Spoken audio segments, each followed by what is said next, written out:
এই বেশ কিছুদিন আগেকার একটা ঘটনা বলি। ঘটনাটা, আমি তখন একটি অফিসে চাকরি করি। সেখানে আমার এক কলিগ, তার নাম ছিল শচীন। সে আমাকে বলল, চল এই পুজোর ছুটিতে কোথাও ঘুরে আসি। তাই বললাম, কোথায় যাবি? বললে, চল না দুজনে 3-4 দিনের জন্য পুরীতে ঘুরে আসি। পুরীতে যাবি? চল না, আবার খুব চেনা হোটেল আছে। শচীন বলে বসল। আমি বললাম, তোর চেনা হোটেল আছে? এই পুজোর আগে, মহালয়ার পর আমরা জায়গা পাবো হোটেলে? খালি পাবো কি? বললো, তুই চল, আমার সঙ্গে খুব চেনাশোনা আছে। ঠিক আছে। আমরা ঠিক করলাম মহালয়ার পরের দিন আমরা পুরী রওনা দেব। মহালয়ার পরের দিন বেশ আমি আর শচীন রাতে ট্রেন ধরলাম হাওড়া থেকে।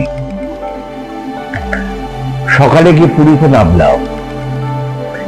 নামার পর ওখান থেকে একটি স্টেশন থেকে টোটো ঠিক করলাম একদম সমুদ্রের পাড়ে সাগরপুরী বলে একটি হোটেল। সেই হোটেলে এসে আমরা দাঁড়ালাম। আমি শচীনকে বললাম, কিরে কোন হোটেল? বললো, ওই সাগরপুরী দেখছিস? আমরা, হ্যাঁ। বললো, ওইটাই আমরা থাকবো। তা আমি বললাম, চল। ঘর খালি পাবো তো? পাবো না মানে? আমি এতবার আসি এই হোটেলে, গতবারে ঘুরে গেছি, আমার সাথে ম্যানেজারের খুব খাতি। বেশ চল। গেলাম বুঝলে, রিসেপশনে খুব ভিড়, মানে লোক মানে দাঁড়ানোর জায়গা নেই, এমন ভিড়। কি হবে? আমরা ম্যানেজারকে সচিন বলতে, ম্যানেজার সচিনকে একটু ইশারা করলো, বসতে বললো। আমরা দুজনে একটা ওই লম্বা ডিভান টাইপের বক্স টাইপের আছে, ওর ওপরে আমরা দুজন পাশাপাশি বসে আছি লাগেজটা নিয়ে।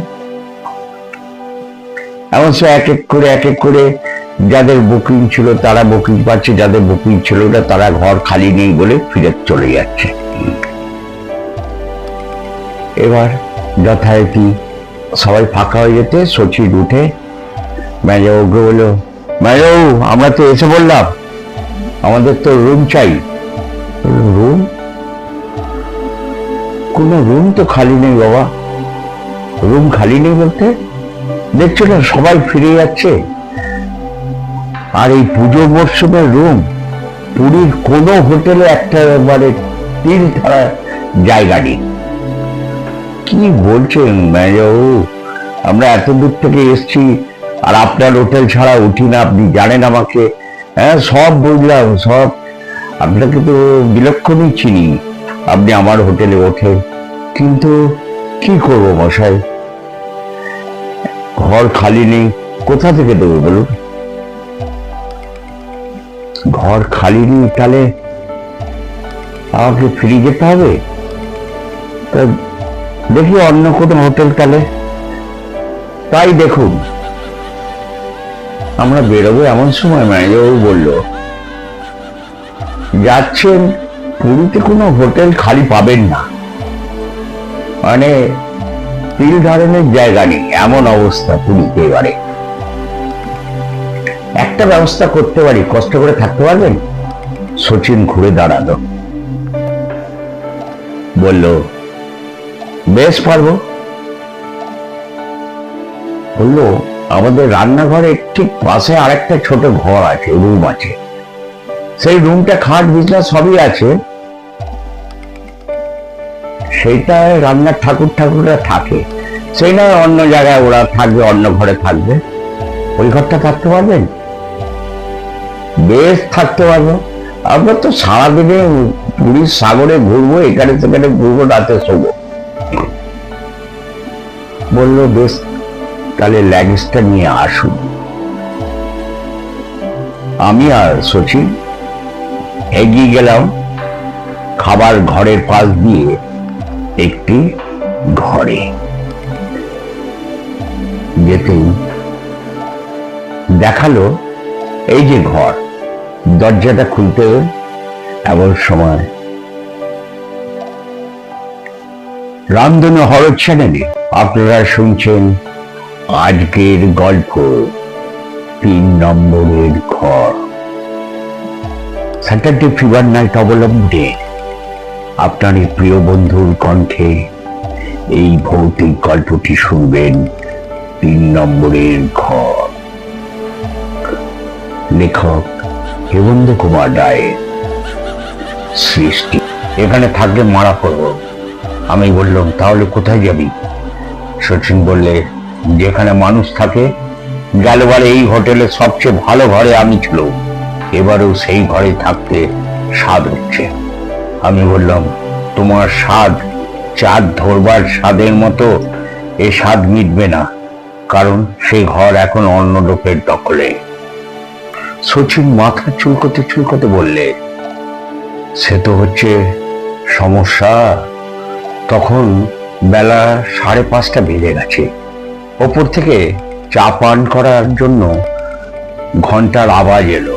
শচীন উঠে দাঁড়িয়ে বললে, চল খানিকক্ষণ ভালো ঘরে গিয়ে গায়ের জ্বালা জুড়িয়ে আসি। খাবার ঘরে জানলা দিয়ে সমুদ্রের দিকে তাকিয়ে দেখি আকাশে মেঘের পর মেঘ জমেছে। চা পান শেষ হওয়ার আগেই সারা আকাশ মেঘের কাজলে এমন কালো হয়ে গেল যে তার ছায়া সমুদ্রের গায়ে নীল রঙের একটু চিহ্ন রইল না। চারদিকে অকাল সন্ধ্যা নেমে এলো। তারপরেই বাজের বাজনা আর বিজুলি রোশনাইয়ের সঙ্গে সঙ্গে ঝমঝম করে শুরু হয়ে গেল বৃষ্টি। টেবিলের ধারে বসে যারা চায়ের পেয়ালা চুমুক দিচ্ছিলেন, একে একে তাদেরই অনেকে অদৃশ্য হয়ে গেলেন একে একে। আমরা দুজন ছাড়া আরো যে 3 জন লোক তখন স্থান ত্যাগ করলেও সময় করে উঠতে পারল না, তারাও এখানে বসেছিল। তাদের একজন হচ্ছেন কলকাতার কোনো সওদাগরি অফিসের মাঝবয়সী বড়বাবু, আর একজন হচ্ছে কলকাতার কোন স্কুলে বুড়ো মাস্টার মশাই, আর একজন হচ্ছেন কলকাতার কোনো কলেজের নব্য ছাত্র। জল ঝরা অন্ধকারে আকাশের দিকে তাকিয়ে আমি বললাম, এমনি বাদলার দিনে ভূতের গল্প বেশ জমে বল। নব্য ছাত্রটি নাক সেটকে বললেন, আমি ভূত টুত মানি না বুঝলি। মাঝবয়সী বড়বাবু বললেন, আমি ভূত মানি, ভূতকে দারুণ ভয় করি, আমার বুকে ব্যামো আছে। ভূতের গল্প শুনলে বুকটা যেন ঢিপ ঢিপ ঢিপ করে ওঠে। বুড়ো মাস্টারমশাই বললেন, আমি ভূতের গল্প শুনতে খুব ভালোবাসি, কিন্তু সত্যি ভূতের গল্পই বা কোথায় পাবো? শচীন এতক্ষণে কি যেন ভাবতে ভাবতে অপলক চোখে বড়বাবুর মুখের পানে তাকিয়েছিল। এখন হঠাৎ মুখ খুলে বললে, আমি একটা খুব সত্যি ভূতের গল্প বলতে পারি। এই ভূতটাকে আমি নিজের চোখে দেখেছি, কিন্তু ও যে ভূতকে ভয় করেন, তার উপরে ওর নাকি আবার বুকের ব্যামো আছে। বড়বাবু বুকে হাত দিয়ে বললেন, হ্যাঁ, অনেক দিনের ব্যামো। সত্যি ভূতের গল্প শুনলে হয়তো ভিড়মি খেয়ে যাব। নব্য ছাত্রটি বাঁকা চোখে বড়বাবুর দিকে তাকিয়ে বললেন, আমি ভূত মানি না, কিন্তু সময় কাটাবার জন্য ভূতের গল্প শুনতে রাজি আছি। মাস্টারমশাই বললেন, ভূতের গল্প শোনার লোকই বেশি হলো, আপনার সত্যি ভূতের গল্পটি বলুন তাহলে। চাকর ঘরে আলো জ্বলে গেল। বড়বাবু হঠাৎ চোখে একবার সকলের মুখের পানে তাকিয়ে চেয়ারটা টেনে নিয়ে একেবারে আলোর কাছে সরে গিয়ে বসলেন। শচীন গল্প বলতে লাগলো। আকাশে তখন মেঘ, বিদ্যুৎ, বৃষ্টির গন্ধ এখনো ছড়িয়ে ছিটিয়ে আছে। কালো হয়ে জমে উঠেছে আকাশের মেঘগুলো। এমন সময় গল্পটাও জমে উঠল। গল্পের নায়ক হচ্ছে আমি, কিন্তু গল্পের ঘটনাস্থলের নাম আমি বলবো না। সত্যি ভূতের গল্প কি না, ঘটনাস্থলে নাম বলতে নেই। তবে একটা শুনে রাখো, এই গল্পে ভূত থেকে দেখেছিল এই হোটেলেরই মতন আর একটা হোটেলে। বড়বাবু চমকে উঠে বললেন, তাই নাকি? আগে হ্যাঁ, সেবারে আমি পুজোর সময় বেড়াতে বেরিয়ে সেই হোটেলে গিয়ে উঠেছিল। আমি যে ঘরখানি পেলুম সেখানে বেশ বড় সড়ো, তার 5টা জানলা, 2টো দরজা। ঘরখানি হোটেলের দোতলায়, আর ঠিক সিঁড়ির ডান পাশে। বড়বাবু বিড়বিড় করে বললেন, হোটেলের দোতলায় সিঁড়ির ডান পাশের ঘর? হ্যাঁ, ঘরের ভিতরকার বর্ণনা একটু দিতে হবে তো। সত্যি গল্প কিনা দক্ষিণ দিক ছিল একখানা লোহার খাটও, হ্যাঁ ঠিকই তো। একদিকে 2টো দেওয়াল আলমারি, আর একদিকে ছিল চৌকো আয়না বসানো একটি ড্রেসিং টেবিল, তার সামনে একখানা কাঠের চেয়ার। সে ঘরে একখানা ইজি চেয়ারও ছিল। একটা দরজার মাথার উপরে কুইন্স ভিক্টোরিয়ার ছবি ছাড়া আর কোথাও কোনো ছবি ছিল না। মাস্টারমশাই অধীর হয়ে বললেন, ভূত কোথায় মশাই, ভূত কোথায়?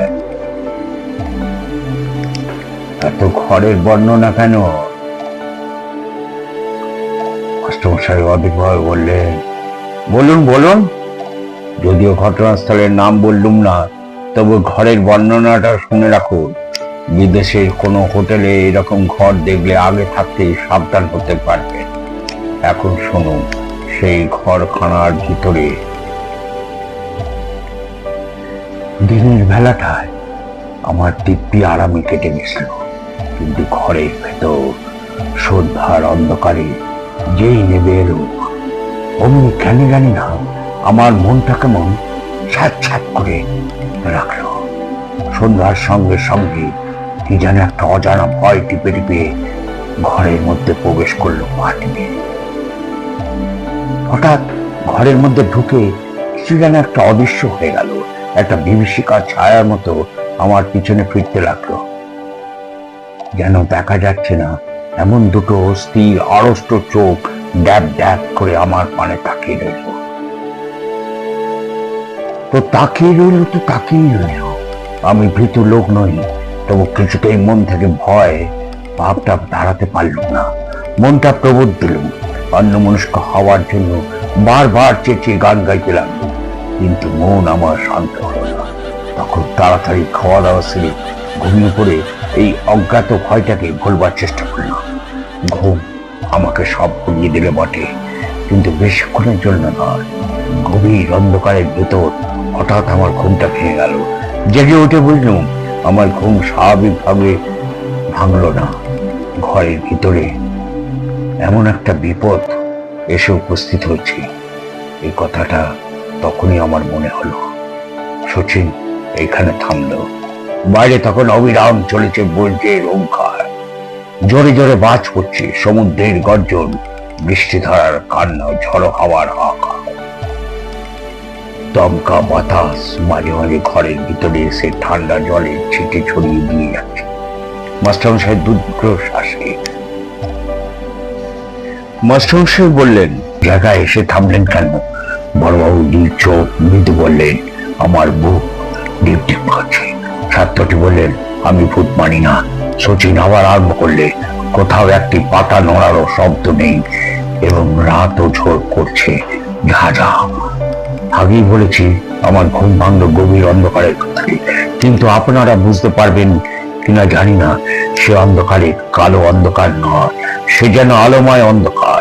কারণ ঘরের বাতি জ্বলছিল না, খোলা জানলা দিয়ে একটু চাঁদের কিরণ আসছিল না, তবু অন্ধকারের ভিতরে বায়োস্কোপের ছবির মতো স্পষ্ট হয়ে উঠল ঘরের সেই ড্রেসিং টেবিলটা। স্তম্ভিত ভাবে দেখলাম টেবিলে আয়নার সামনে আমার দিকে পিছন ফিরে চেয়ারের উপর বসে আছে একজন। আয়নার ভেতর তার মুখও আমি দেখতে পেলাম, সম্পূর্ণ অচেনা মুখ।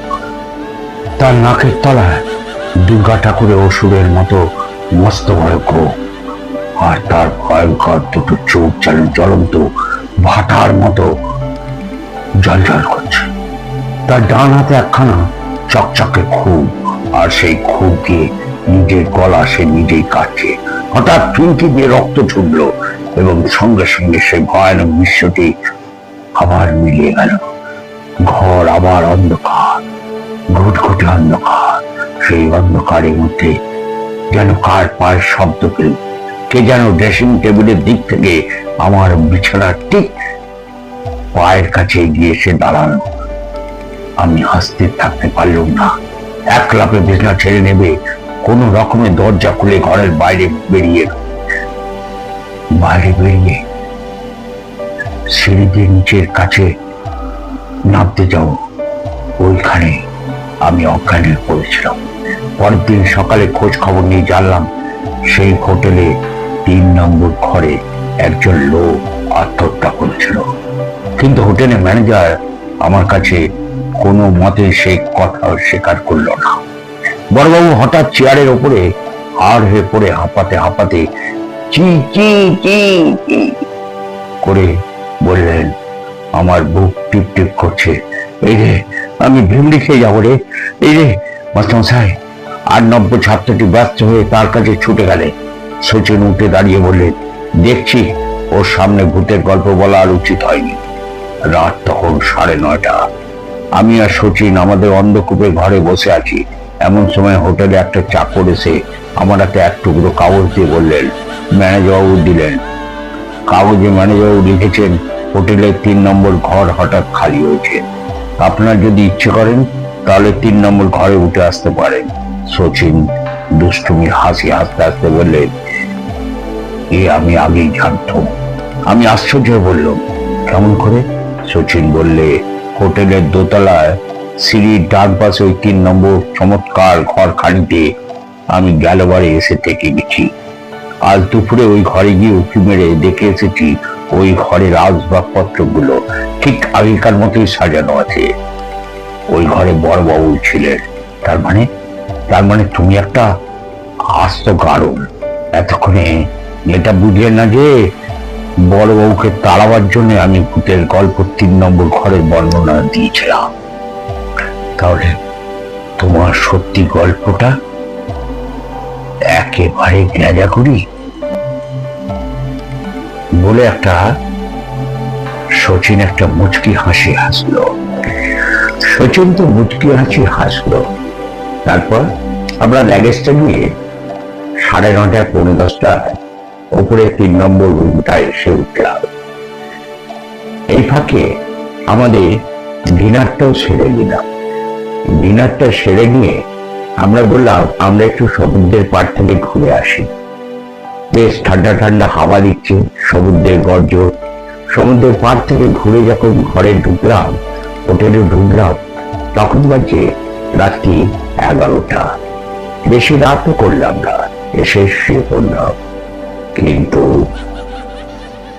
যে গল্পটা শচীন বলেছিল